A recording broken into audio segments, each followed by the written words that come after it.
Jika seseorang terkentut, adakah ia perlu beristinja? Mungkin soalan ini agak kartun sikit. Orang kentut ni kena istinja ke tidak? Sebenarnya, kalau kita lihat dari segi hukum, orang yang kentut memang tak diwajibkan beristinja. Kerana istilah istinja ini ialah membersihkan atau menghilangkan najis atau kotoran yang ada pada kubul atau dubur. Tetapi kebiasaannya kentut ini hanya angin yang keluar walaupun baunya busuk. Tapi kesannya najis tidak ada. Kecuali kalau semasa dia kentut dia teran, dia pressure tu kuat, maka ada keluar benda atau kotoran sekira-kira melekat pada tempat keluarnya, maka pada ketika itu istinja hukumnya adalah wajib. Apakah hukumnya istinja menggunakan tangan kanan? Mengikut pendapat ulama, beristinja dengan menggunakan tangan kanan hukumnya adalah makruh. Seperti mana yang kita semua sudah maklum bahawa Islam ini adalah agama suci. Agama yang telah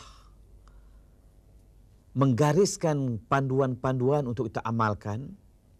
Justru itu seelok-eloknya di antara dua tangan kita ini, kiri dan kanan ini, kanan hanya biasa digunakan untuk kebaikan.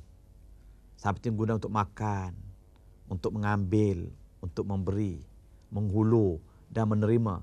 Adapun tangan kiri ini ialah bertujuan untuk sesuatu yang mungkin tidak baik, seperti untuk beristinja, untuk cebok, untuk melombong, korek hidung, korek telinga dan seumpamanya.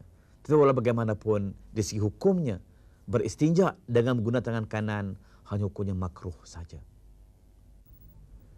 Apakah bahayanya meringankan istinja?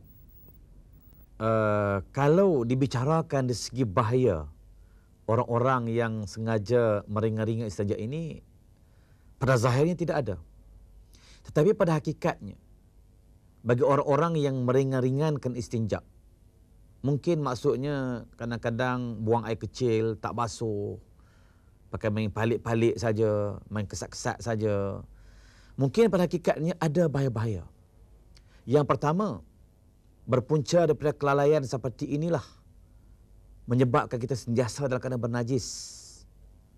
Dan kadang-kadang tanpa kita sedari, terus kita beruduk dan kita mengerjakan solat.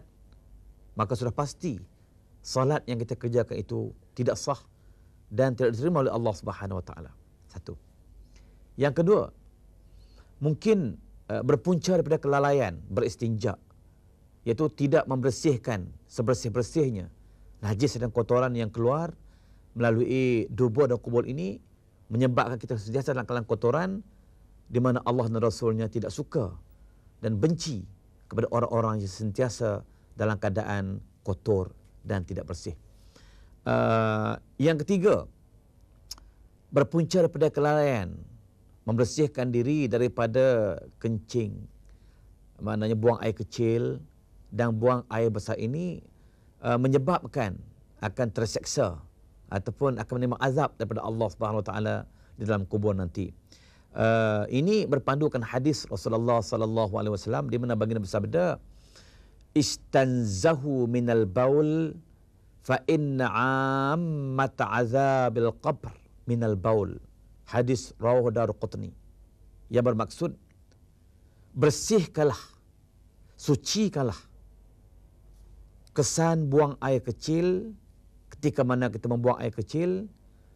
Sesungguhnya seksa-seksa azab kubur berpunca daripada kelalaian beristinja atau membersihkan daripada kesan-kesan air kecil.